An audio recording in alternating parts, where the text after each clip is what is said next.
This episode of the Morning Tempo podcast is powered by ConvertKit. More than just an email marketing company, ConvertKit is focused on landing pages too, in order to give beginner creators the ability to build a quick website and start gathering email addresses. I am a longtime user of ConvertKit and I love it. So I want to let you know that they now have a free plan that allows beginner creators to make unlimited landing pages and forms, choose from multiple templates, add personalization and design, include an incentive email, create a thank you page, manage subscribers, and send broadcast emails, all the good stuff. Plus, you'll get access to the ConvertKit community page where you can join groups, follow topics, post questions and comments, and interact with other creators. To connect with your audience and make a living doing work you love with ConvertKit, go to morningtempo.com/resources. Let's do the show. Welcome to another episode. I'm your host, Roberto Hernandez. On this podcast, the Morning Tempo podcast, I have conversations with business owners and the entrepreneurial with a slant toward creativity. In this episode, which was done live, by the way, my guest is David Burkus, and David agreed to this little experiment of doing it live, which simply means I did it with no editing, but he is a seasoned pro when it comes to speaking and doing interviews and probably conducting them as well, so it was a piece of cake for him. David's trying to make the average person's experience of work suck just a little bit less, as he says, and this is hinged to something he refers to as picking a fight. He believes that most people want from their work a deep sense of cause more than they want mission or why. This, he says, translates into the question, what are you fighting for? He first struck a chord with me in a TED Talk, which you can find a link to in the show notes, by saying networking makes us feel dirty. I thought that was pretty funny, and it rang true for me too. So he has an impressive list of past clients, which you can check out on his website at davidburkus.com, also in the show notes. But if you need to look right now, his last name is spelled B-U-R-K-U-S, David Burkus. And he's published a lot of great free content on his website and on YouTube. YouTube is his jam these days. He's doing a bang-up job there. I really enjoyed speaking with him, and I know you'll enjoy hearing what he has to say. I venture to say you'll probably even learn a thing or two. Like I said, we did this interview live, and I think it went quite well.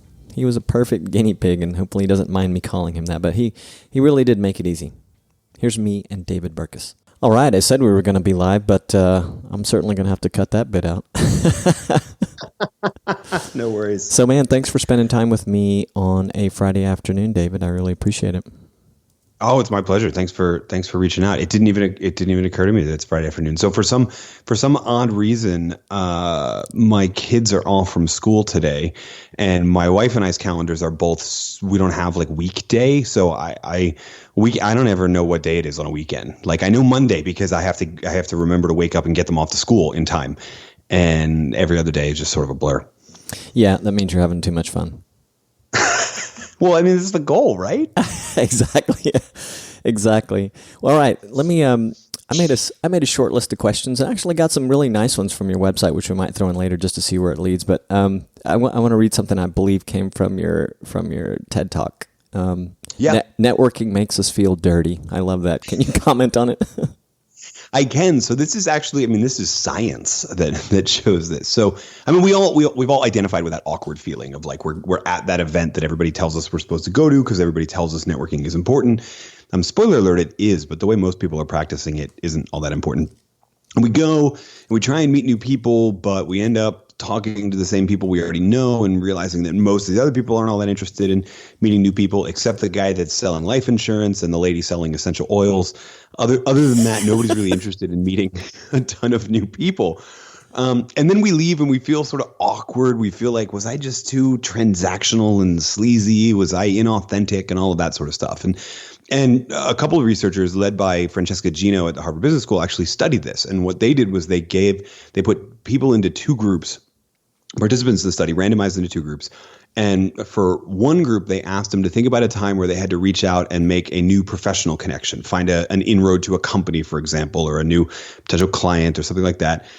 To the other group, they asked the same question, except they flipped professional with personal. Tell us about the last time you made a new personal connection. You made a new friend, right? The last time you met somebody new. And the entire goal for that was just to prime them in what we would call the networking condition versus the friendship condition.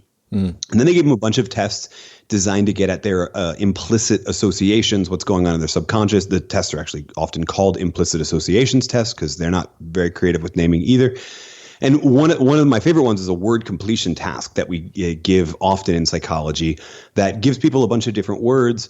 And its aim is to find evidence of moral taint. So they're words that could go in a variety of different ways, but they can also be filled in with words like wash or soap or water or clean or those sort of things. And what we know from other studies is that when we give this test to people and we put them in situations where they might feel ethically compromised, they are much more likely to end up having these subconscious thoughts of getting clean, as in subconscious thoughts that they are currently dirty, a la networking literally makes us feel dirty. It's that sort of Lady Macbeth level dirtiness. We end up aspiring to kind of cleanse ourselves of the awkwardness that we just had to go through. Except we didn't kill anybody like Lady Macbeth. Yeah, and I had this subconscious desire, I guess, to have a cocktail or a beer or something when I'm trying to network, and I'm sure it's just to quell the nerves. This leads me to another one I listed here, which is just a note I made, reaching out to old friends or dormant ties. A couple of phrases you used as well, I think, in your TED Talk. And when I was rewatching that today, I thought, that's funny. I was thinking about this concept in the last, 48 hours. Well, I had watched your TED Talk about, a couple of weeks ago or more, and I'm sure it was in the back of my mind there, but I really love it. And probably not enough people practice this. And in case there's someone listening, and I have a great aha or palm, what do they call that? Palm to the forehead or whatever, palm to the face palm moment. Smack my face, or face palm, yeah. I had one of those very recently, which I'll share with you. But for anyone who maybe, I don't know, they've either forgotten how great this can make your life or just haven't heard it, could you please talk about that as well? Yeah, and there are in what I call the sort of networking advice books, the ones we go to these events and try and pretend to be like and then feel weird. There is a little bit of mentioning of this. So this isn't a brand new insight from the world of network science, but it was one of the first insights from network science. And that is that when it comes to new ideas, new opportunities, new introductions for people who are different than you, which is ultimately, the goal of a network should be information. You should be wanting to create value in order to get value back. And the way that you do that is usually information. But if we get too sort of clustered in our own little group, everybody thinks alike. So a lot of people end up being redundant, right? And so when it comes to new information, new ideas, new introductions, et cetera, we find that the people who that you haven't talked to in a long time, or that that you don't know all that well. There are two fancy network science terms for both of those. Your old friends we would call your dormant ties, people you knew pretty well at some point. You might even call them a friend, but for some reason or other, life happened. You moved, they moved, you changed jobs, whatever. You haven't talked to them in a really long time. So they are somewhere else in the network, surrounded by people who are different from the people that are close to you. And then there are the weak ties, which are people you know, but you don't know all that well. The people that you see at the office, but only when there's cake in the break room, these type of people. And in both situations, developing kind of that system to reach back out to them can be a tremendous source of value for everybody, you and them. And the interesting thing about this one is, like I said, these are in the networking advice books, but it's usually like, hey, if you need a new job, you should reach back out to all your former colleagues. The time to do this is not when you're desperate, right? People can smell that on you. Yeah. The time to do it is on a regular basis. When I started researching the book, I didn't know where it was going to go. So I started playing around with a lot of different pieces of software that can actually do this for you. Track the last time that you exchanged an email with somebody, or right. And the idea is that it should bring, that forcibly brings these people back to your mind, which is great. What I found is just developing the habit of actually reaching back out to these people. So you're going throughout your day, usually, and I have no scientific data for this. This is just based on my experiences and talking with a lot of people. You go throughout your day, there are probably 3 or 4 times in a week where someone you haven't thought about in 2 years pops into your mind. It's the nature of kind of that running stream of consciousness. So when that happens, if you develop the habit of taking the 15 seconds and saying, hey, send them a text message, an email, a direct message on social media, however you can get a hold of them in a one-on-one manner and say, hey, I was thinking about you today because of this reason, and I hope you're well. I often use no reply needed as my little signal that I'm not trying to recruit you to my network marketing company or anything like that. I'm just saying, I hope you're well. I was thinking about you today. And everybody loves being on the receiving end of those messages. And usually probably 80% of the time, those turn into we should catch up. Either we do it by trading text back and forth and have this little conversation over a couple of days, or we schedule a time to have coffee or virtual coffee where we jump on Skype or Zoom or something like that for 20 minutes and kind of catch up, or or old school technologies like the telephone. We do those things and we end up finding new information. We end up having new potential referrals for them or them for us. And even if we find nothing, here's what's great about doing it as that system, as that habit, is that I like to refer to it as the stopwatch of awkwardness. Every time you talk to somebody and you leave, the stopwatch starts. And the longer the stopwatch runs for, the more awkward it is that next time you need to reach back out to them. And this is the problem with the advice books that say if you need a new job, et cetera, you should reach back. You might not have talked to those people for 2 years. That's awkward. But if you're talking to them every 4 to 6 months, because when they pop into your head or you pop into theirs, it creates this little mini conversation. Each one of those is a resetting of the stopwatch, which makes the time where you might really need something or they might really need something from you a whole lot less awkward. Yeah. And I'm really glad that you mentioned, I'm laughing a little bit, but you mentioned the no reply needed thing that you incorporate, because I was going to mention to you or ask you, there's been enough times where I'll say, a lot of times I've done something like this and I get this sort of feeling like the recipient of my outreach is thinking, what do you want? Yeah. And I don't know if that's, I'm just like, well, maybe this is a statement of my, a testament of my relationships, but maybe it's just very common because people are not used to it.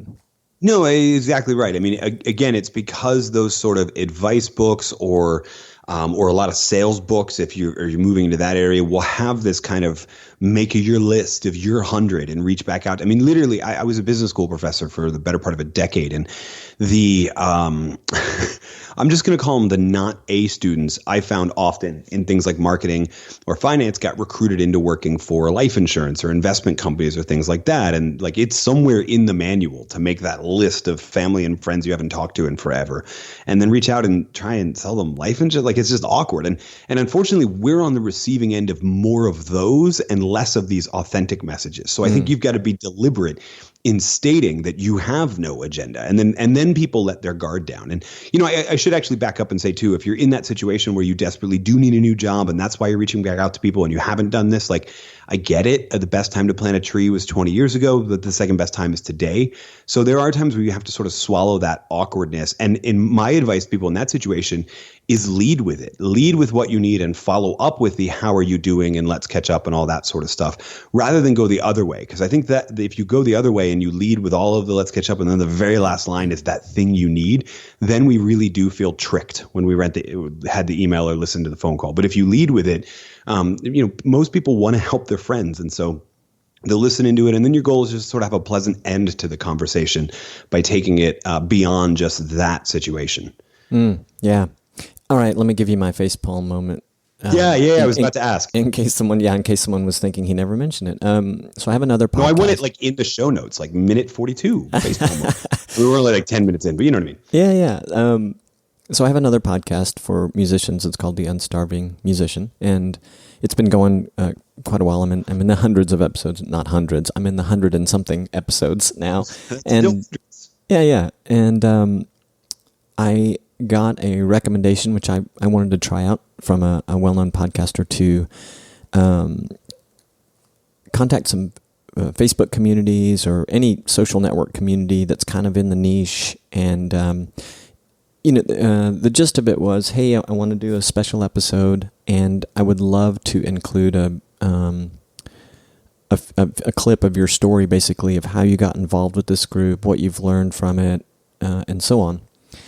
And so I went through the exercise of trying to do this, and I got kind of frustrated. I wasn't getting any responses. And this was for musicians. You're predominantly talking about Facebook, and I'm sure there are some other places, but it's a pretty good place to find groups for musicians. So I'm hitting a lot of people I don't know, and a couple of them responded, but I didn't have enough, and I let it sit for weeks. And I went back and tried again, I think, and I let it sit for a couple of weeks. And then I was like, why don't I just reach out to people that I know that have groups that I've actually, some of whom have been on the podcast. And of course, as soon as I did that, between the couple that of new people that were kind, and well, I won't say the other people aren't kind, but they responded to my message. They had time. They saw the message. They responded. Coupled with the people I already knew, I put together the number of recordings, which they did. They just visited my SpeakPipe page and left a 5-minute or less recording about their group. And the episode actually just published today, but I was laughing, and I even met myself about the whole thing, and I mentioned it in the intro of the episode that I decided it would be a little easier, and sure enough, it was. Yeah. I mean, totally. So there's a couple of things there, right? One is that you actually know those people, which is, I mean, the goal of a book like Friend of a Friend is that if those networking events make you feel awkward and weird and make you feel like you need to reach for a drink or 7, right, in order to work up the courage, like you said earlier, if those, skip them. Right, because you already between these old contacts, between the people that are 1 degree of separation out, 1 friend away, and a couple other things, you can stay within that warm, or let's say semi-comfortable. Right, you might not be in your comfort zone 100% of the time, but you're in the semi-comfortable zone. You don't have to do that random convert total strangers into buy-in in a moment thing. And by the way, this is why the book is wildly unpopular with sales representatives. I've gone on to learn this. 2 years out, we were looking at, man, why haven't we done speaking engagements for large sales organizations or whatever? And it's because most of them like to pretend that there is some silver bullet out there that if you repeat the magic words, you can convert a stranger into a sale in a moment, which is not true at all. So there's that element that you already had a relationship with these people. There's also the idea that you provided value for those people by having them on your show, giving them exposure, all of that sort of stuff ahead of time. And I hate to get into this sort of quid pro quo. I did this for you. You did it, because keeping track of that, it's almost useless. But let's say in that whole community, in that little subsection of the network of musicians that already knew you were seen as a giver to them, to use Adam Grant's language. You were seen as somebody that provided value to the whole community. So it was easier to receive that message as this is me wanting to give, put you on the show, et cetera. The total strangers who don't know you don't have that reputation. I mean, the term in network science is social capital. You don't have any social capital with them. So they don't know what to do with you. But the people that already do know, and know that you are somebody who is giving into that community and promoting that community, of course they're going to leap at it. So there's a couple different things in play. I know you shouldn't give yourself a face palm. After the first time it didn't work, you probably should have thought of it. Maybe not to do 2 times, but whatever. You got it. We got the episode. Life is good. Yeah, indeed. So you mentioned Friend of a Friend. You have several books that you've done. Friend of a Friend, not the latest, right? But one that I guess so what I like to say is I have 3.5 books because one's an audio only. Is that why? Yeah. So one is that shorter Audible 2 hour to 3 hour format that they're producing a lot of now, which has been a lot of fun. Let's call it what it is. It's an Audible exclusive. It's cool. I like it. It is in the sense that Audible made it. I think you can actually buy it on iTunes. Okay. Right? So, but whatever.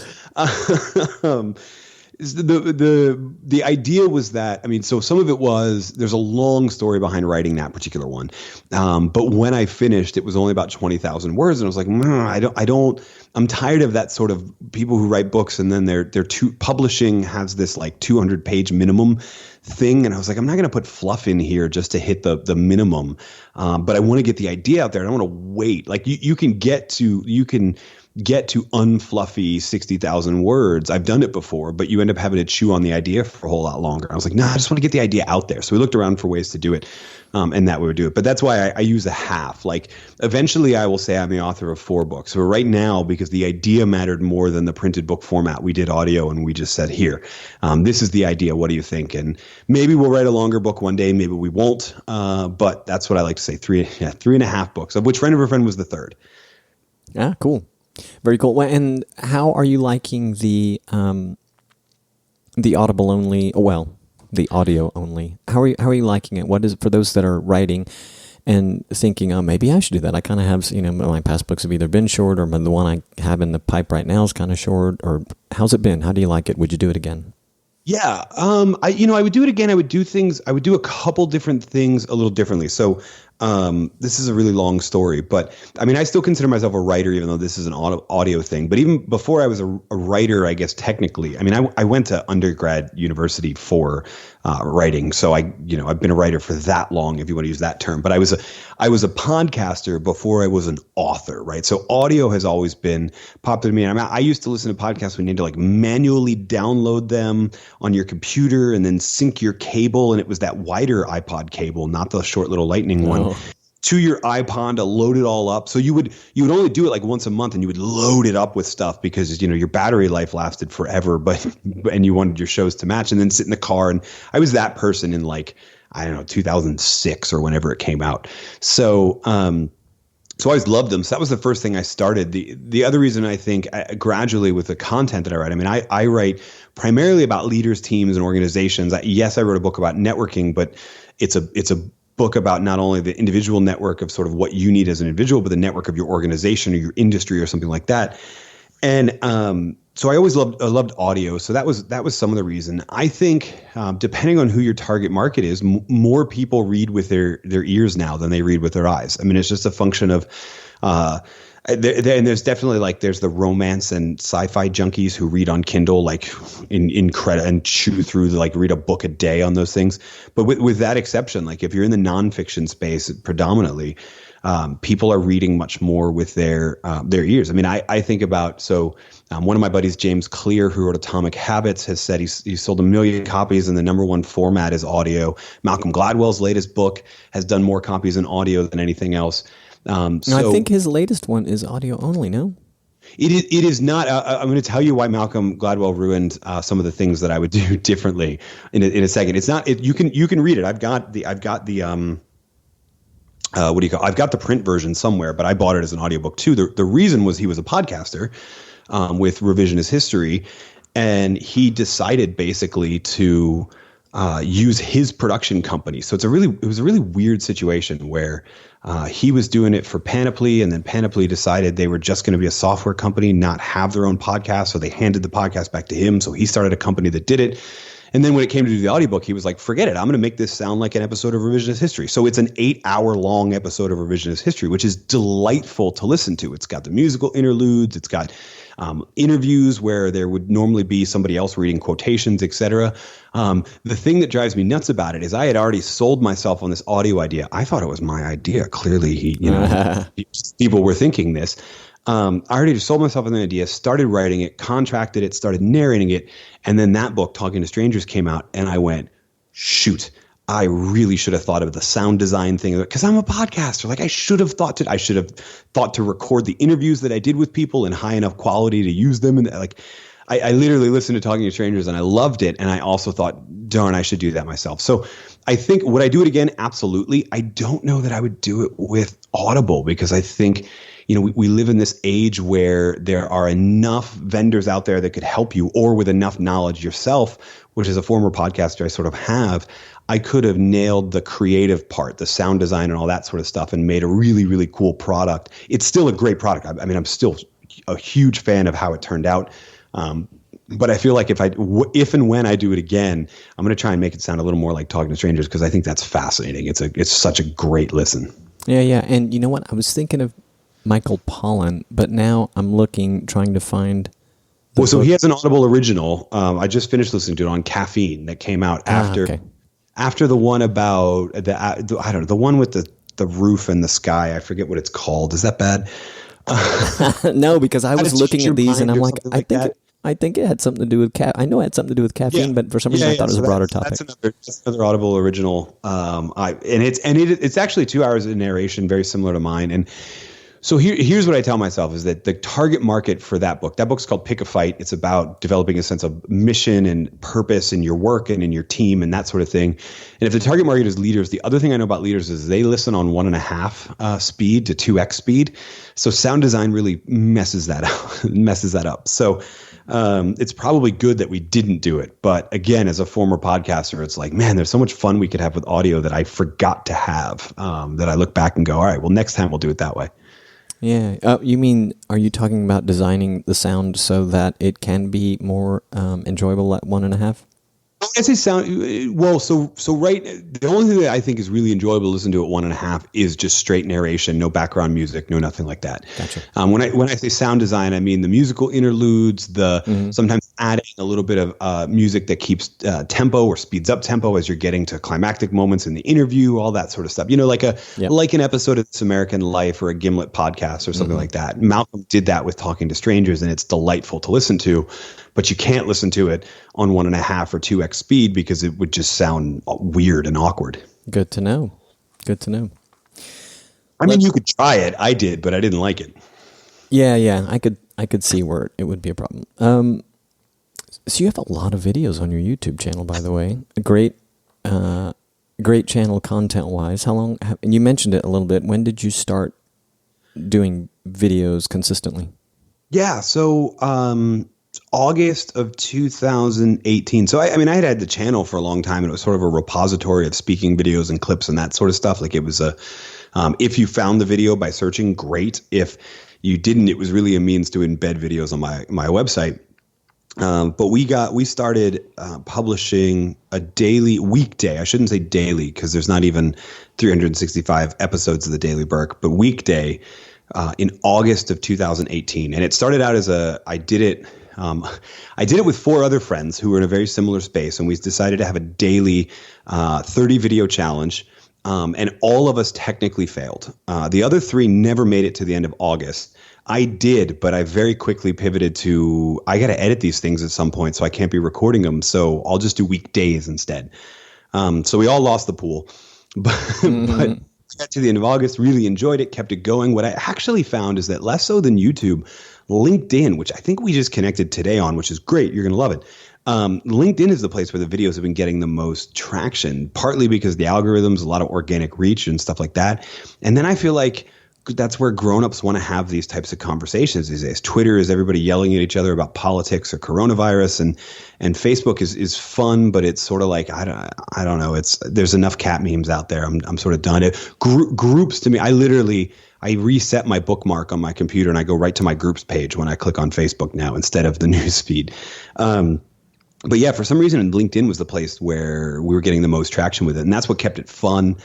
So we kept that going for 1.5 years. We kept that going until January 1st of this year, and then we pivoted to I make a 10-minute video. I shoot for once a week. Sometimes it's every other week, but I make a 10-minute video. It's a little more longer form, diving deep on a topic because I got to the point where I could start to anticipate what the follow-up questions from a 2-minute video would be. And then it just became easier to be like, well, let's just do a 10-minute video and answer those questions too.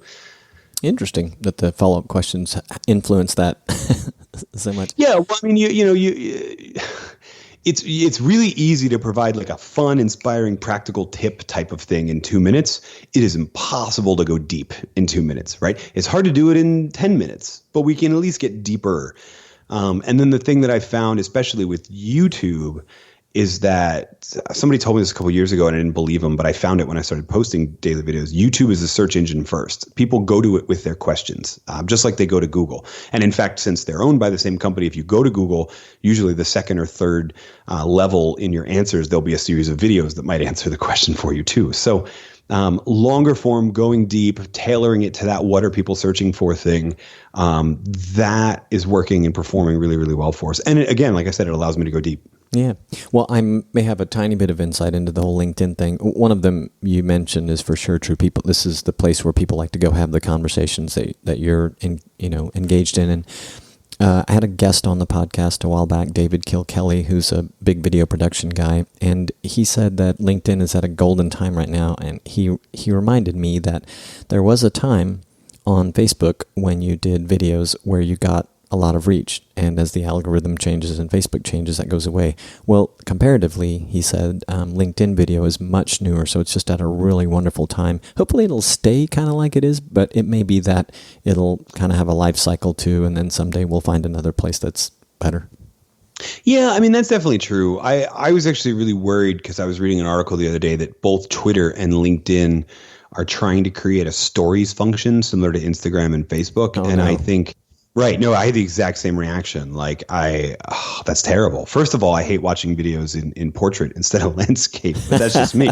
I'm still not used to turning my phone the right way when I try to do this. So. Well, and like but the idea to me of like creating content that goes away in 24 hours, like I'm trying to do work that lasts and make an impact. And so something that goes away in 24 hours is sort of like, what's the point? Right. Yeah. I mean, I could see the way like, so we post the full 10-minute video on Instagram via IGTV, and we use stories and stuff like that to draw people to it. So I guess as like another thing that points to the larger video, it might be useful to me. But that's what I'm exactly worried about. It's like, oh, you're playing around with this, so everyone's going to go into story mode, which is all just a giant ripoff of Snapchat. And like, I'm not 22. I don't care about Snapchat, and neither does my target audience. So, but who knows? Yeah. Okay, let's try a couple from the website. I'm curious to see if these will go anywhere. I'm sure they will. But yeah. So, do the best companies really put their employees' welfare first and their clients second? Yes, and I wouldn't just say their welfare, because then we start thinking about, it's just about perks and benefits and that sort of stuff. If you think about any company, think about any brand, right, and then think about your opinion of them, and they're influenced by basically two things, right? In the old school days, they'd be influenced by like television advertising, and then the employees that you interact with. Nowadays, I think even because we've got an age of social media, we're still interacting with employees when we reach out on social media. Like there's still a person most of the time behind those customer service Twitter accounts and that sort of stuff. Those people are the company to most consumers. Mm-hmm. But most organizations pull those people in two different directions, right? So they're serving customers, but they also have this boss, and the boss is checking them for stuff. Like call centers are a great example, right? Their job is to serve customers, but their job is also to do it in under 2 minutes. And true. And, what you're going to get is you're going to end up having to call multiple times, because while they solve your short problem, if you had been on the phone for 6 minutes, they would have been able to solve everything, right? But that's not what they're bonus for. And so there's a lot of organizations now, led by the one that really did this in force the most and drew the most attention to it, is a system level IT company called HLC Technologies, based out of India, but they're global. They're all over the place. And the CEO once went to a meeting with a big client to actually try and smooth things over, because the client was teed that they came in late and over budget and all that sort of stuff. And the client looked him right in the face and he said, I love those people. The employees that you sent me, they're great. They did everything. This is your fault. This is leadership's fault. They ran into bureaucracy and all of those systems. And he had this big moment of like, you're right. I can't actually serve customers to the level that I claim to want to serve unless I empower those frontline employees to do it for me, because they are the actual company. So he did what he called inverting the hierarchy, or inverting the pyramid. They created a system, for example, where if you were a frontline employee, what they called the value zone, if you were an employee somewhere on the org chart that touched a customer in any way, you had access to this internal almost customer support ticket like thing where you could say, I need this, and you could send it up the system, and you were the only person who could say that issue was resolved. Even if it had to go all the way up to the CFO or the CEO or something like that, you as the person that said, I'm interacting with a customer and I need this, you were the only person that could say, yep, close the ticket. I got it for the customer, right? So that level of accountability. So it's not about like perks and bonuses. I mean, if you haven't figured it out, like Google does free laundry and free food and for all of that because they're trying to keep you at the office more, not because they're trying to put customer or put employees first. It's that idea of if your employees are the face of the company, then it only makes sense to treat them as the most valuable people in the organization so that they can treat customers as the most valuable people in the organization. So yeah, it's not about putting them first and putting employees second. It's about putting them first so they can then put customers first in their own day-to-day lives. Let me jump to a Harvard Business Review article or interview, I guess, 2016. And I don't want to put words in your mouth. It may have been, I believe it was something that it was definitely being discussed in the article or interview. And maybe it was something that you actually said, but let me run it by you. Pay transparency is actually a way better system than pay secrecy. Oh, yeah. No, I mean, I don't know if I said that exactly, but I would say it now. I mean, I'll preface this. If the way that you're deciding how employees are getting paid actually allows for inequities, allows for people to negotiate to the degree that the same people are being paid tens of thousands of dollars more, or if there's inequities in sort of gender or ethnicity or something like that, please don't go transparent. That's a problem. only going to make things worse, right? Yeah. Fix those first. But the truth is that the gender thing is a little bit weird because we always debate over which factors you should control for. The best and most realistic numbers I've seen shrink the gap more than you see the media talk about, but there is still a gap there, right? So in those situations, though, most companies, most HR people that I have talked to, most senior leaders that I have talked to, strive for a system that is fair and is perceived as fair by their employees. The problem is that secrecy actually exacerbates feelings of unfairness. And the reason is that whether you have information about how much somebody else gets paid or not, you are constantly scanning the environment around you to make sure you're not getting screwed. That's the mean way of saying it. The proper way is there's this whole theory called equity theory of effort that says that we're always comparing what we put in and what we get out to what the people around us are putting in and getting out. And it's not just a how much we're getting paid thing. Like if you do what that guy in Seattle did and give everyone $70,000 a year, like that doesn't actually solve it. It's okay for certain people to get paid more if we can very clearly see that they are taking on more responsibility or they have more talent or experience or something like that. We're okay with that, right? If I put in a 10 and get paid a 10 and you put in a 15 and get paid a 15, I'm cool with that. If I put in a 10 and get paid a 10 and you put in a 5 and get paid a 10, now we have a problem. Right. And in a secrecy condition, we don't have that information. And the research shows that we're actually terrible at guessing it. We consistently miss the mark. We think that our peers are often overpaid. We actually think that most people actually think when they're surveyed about it, most people actually think their managers are underpaid, which originally doesn't sound like a problem, right? Like we like to joke about the Michael Scotts overpaid and totally inept. But the truth is, if you think your manager is underpaid, then what's the point of putting in the effort and getting a promotion if they do all that much work for just a little bit more? It's not actually worth it. This actually happened to I shouldn't say who it is. I'll just say a friend of mine recently who was debating whether or not to move from individual contributor to management role. And then she found out that the raise was only about $6,000, but the workload was like an extra 10 hours a week. And she's like, no, it's not worth it. I don't want to do that. I'll stay in my own little role. Anyway, that's a random tangent. But so we find we're terrible at judging that. And we do it in other ways too. Like, somebody comes in and, oh, look, they drive a Mercedes. They must be way overpaid, right? Because they do the same job we do.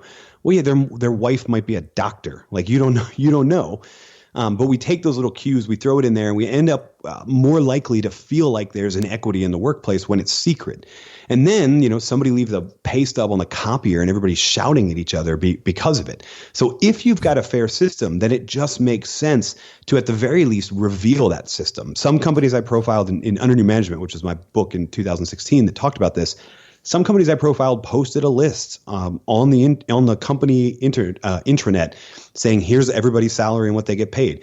That's a little extreme, but what a lot of companies will do is move towards a tiering system where, you know what tier somebody is and you know what the salary for 2020 for that tier is, or we're going to post the formula we use to determine who gets paid in various departments or whatever. These are all steps towards transparency that I guess if you wanted to plug in the numbers, you could solve for how much your coworker gets paid. But the truth is what most employees just want to know is that whatever system is being used across the board and is itself fair. The only downside I've seen in all the research and all of the experiences working with companies that are doing this, the only downside I've seen is that once you go transparent, people will bring up problems they have with the formula or with the tiers. But that's a short-term pain that actually does a really long-term good because it forces you to fix those problems or at the very least address them and explain to people why you did what you did. And both of those in the research are shown to improve employee satisfaction with pay. So yes, indisputably, if you already have a fair system for determining how people get paid, you will benefit from sharing what that system is at a minimum or going further transparent if you need to with an organization. But again, got to preface it with, if your system is unfair, please, transparency is not your problem, right? Your system is your problem. Do not reveal it yet. It's just going to cause chaos. Fix it first, then you can talk about it. Sure.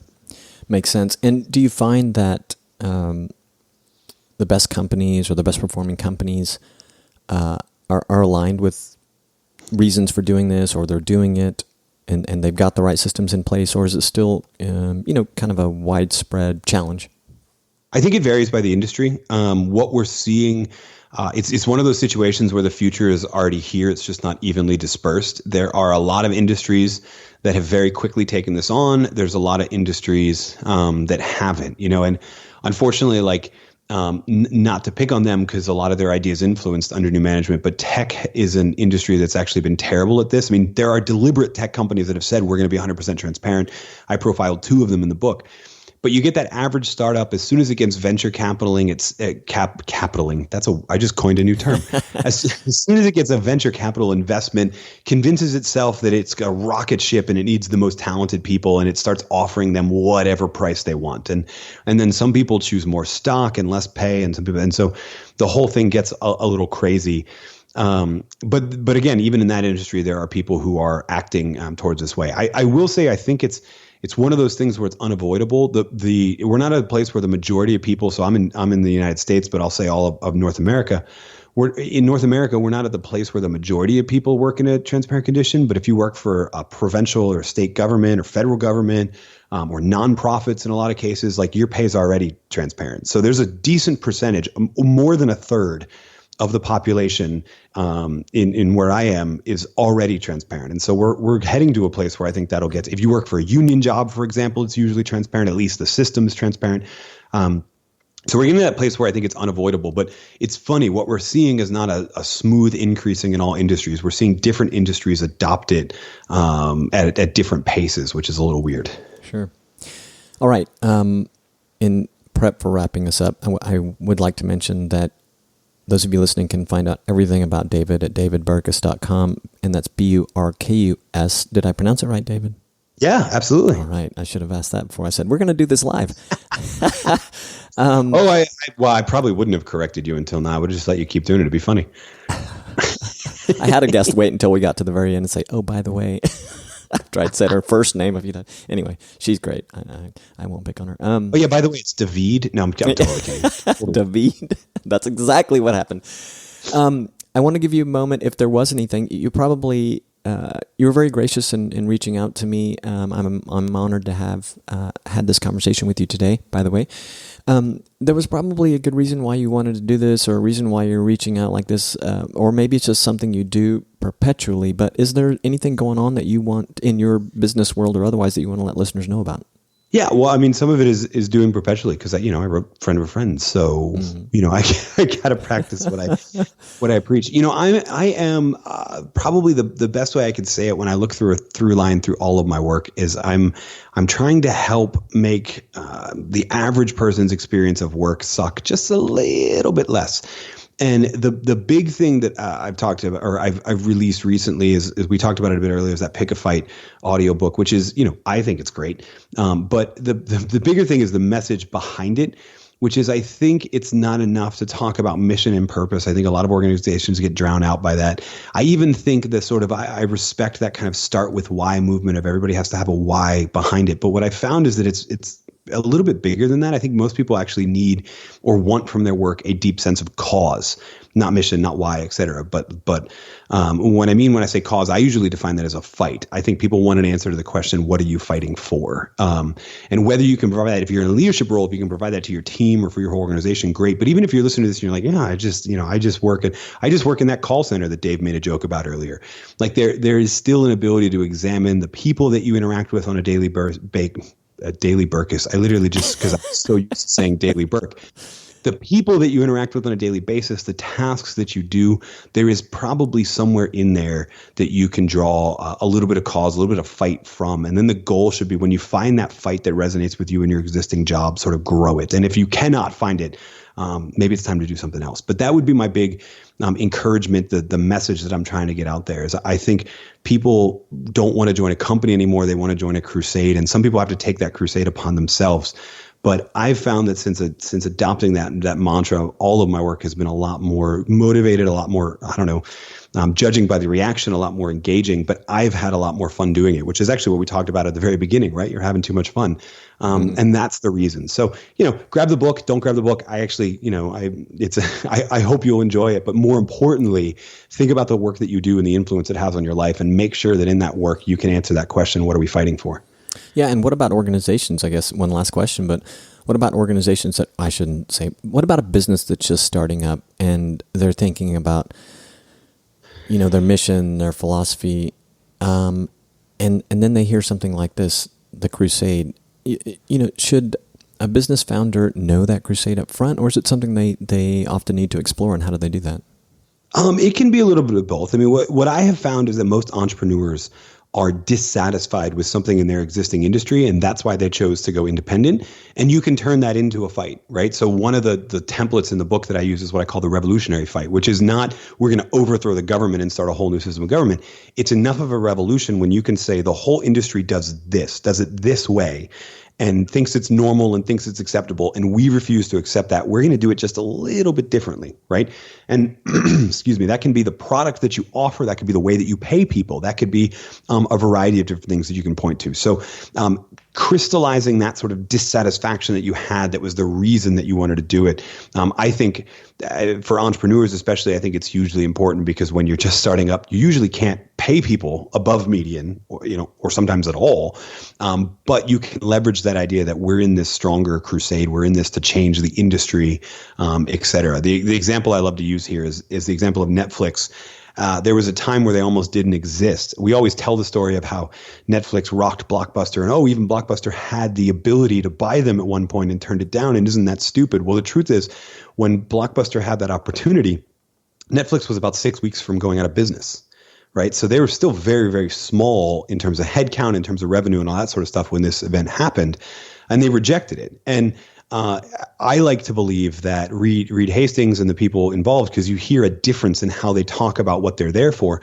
At that point, they had embraced what I call that sort of underdog fight. So if you can't find it from the very beginning, sometimes you can find it in that way, that it's not that we're going to change the industry, but it's the industry doesn't respect us yet, and we're going to prove them wrong, right?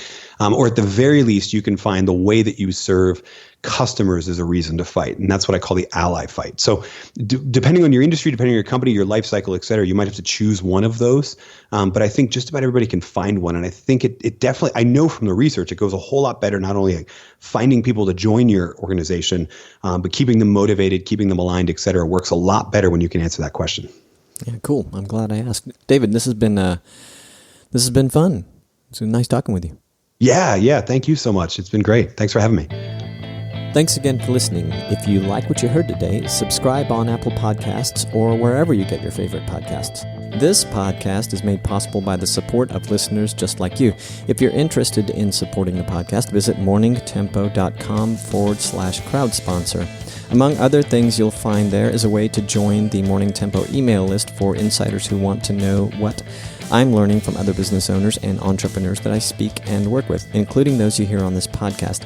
Morning Tempo insiders get an occasional email from me with business insights, recommendations, hacks, and anything else I come across that could help you in your creative entrepreneurial journey. It's free, and you can unsubscribe at any time. Until next time.